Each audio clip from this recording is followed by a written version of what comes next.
ठीक है।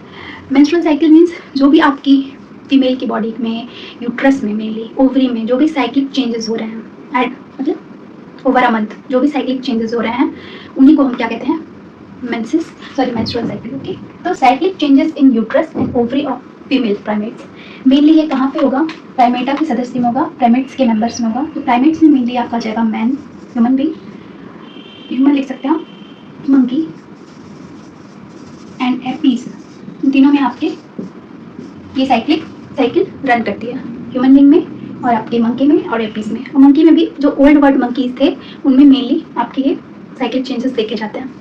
जो न्यू वर्ल्ड मंकी है, ठीक है, उसमें ये चीज़ें नहीं देखी जाएंगी, तो ये दिमाग में रखिएगा, बस देखने की जरूरत नहीं है। मेंस्ट्रुअल साइकिल में होता क्या है, shedding of endometrial lining of uterus.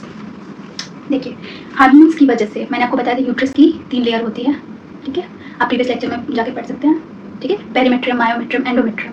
Endometrium सबसे इनर लेयर है, तो जब उसकी शेडिंग हो जाती है, मतलब वो शेड हो जाता है, मतलब धीरे धीरे रिलीज होने लगता है अपनी जगह से, जो लेयर बनी हुई है आपकी बॉडी में वो रिलीज होने लगती है, तो यही होता है मेनली। तो shedding of endometrial lining of uterus, और फिर उस टाइम पे आपको पेन होता है, वही ब्लीडिंग बाहर निकलती है, उसी को हम मेंस्ट्रुअल ब्लड कहते हैं, ठीक है, पीरियड ब्लड कहते हैं, जो आपका रिलीज होता है। मैं आपको एकदम ईजी वे में बता रही हूँ।